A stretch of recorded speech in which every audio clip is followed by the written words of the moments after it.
এলেম দুই প্রকার, এলমে জাহির, এলমে বাতিন। বালাগাত মানতিকের কায়দায় এলেম দুই প্রকার, ইলমুত তাসাব্বুর, ইলমুত তাসদিক। আরেক জায়গায় আছে এলেমের আরেকটি প্রকার, ইলমুল বালাগাত, ইলমুল ফাসাহাত, ইলমুল বায়ান। এবং আরেকটা তরিকতের ভাষায় আপনারা সব জানেন, এলমে শরীয়ত, এলমে তরিকত, এলমে হাকিকত, এলমে মারেফত। এই হলো নিয়ামত এলেম।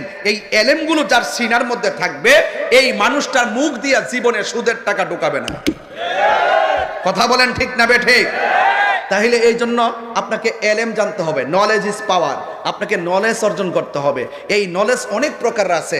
আপনি যদি সত্যিকার অর্থে আল্লাহ এবং রসুলের মহব্বতের প্রেমের নলেজ যদি হৃদয়ে ড্রাফটস করতে চান, তাহলে আপনাকে আল্লাহ ওয়ালাদের কাছে যেতে হবে, এলেম ওয়ালাদের কাছে যেতে হবে। আবার ইবলিস মার্কে এলেম ওয়ালা না। আমি কি বুঝাতে পারছি? হ্যাঁ, সে কিন্তু যুক্তি দিয়েছিল, আমি এত বড় বিশ্বাস, হ্যাঁ আমি কি লেগে আদম রে সেজদা করবো।